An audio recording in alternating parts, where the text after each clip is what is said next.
In many domestic systems, seen from a national perspective, the idea of self-execution is enveloped in whether the potential source of international law creates rights for a claimant that can be enforced by a domestic court.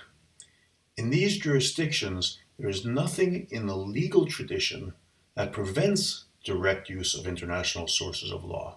There are requirements, though, that the potential source of law, international law, must meet. Often these include, first, that there was an intention in the international source of law that it directly confer rights to a potential claimant. This is a very important criteria for bilateral sources, as the question might well have been part of the negotiations of the relevant treaty.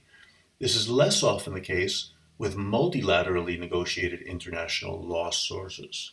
This has been noted by the Committee on Economic, Social, and Cultural Rights, where it has been observed that attempts were made while the covenant was being drafted to include a specific provision to the effect that it be considered non-self-executing. These attempts were strongly rejected. In most states, the determination of whether or not a treaty provision is self-executing will be a matter for the courts, not the executive or the legislature. And thus, in that case, it is especially important to avoid any a priori assumption that its norms should be considered to be non-self-executing.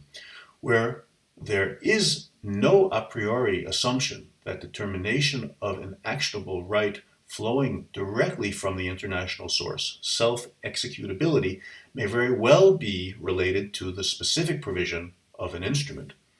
This is very much the case of ILO conventions, since many place broad programmatic obligations on a ratifying state, but also include provisions which could very well be read to establish actionable rights. See, for example, provisions of Convention number 156 on workers with family responsibilities.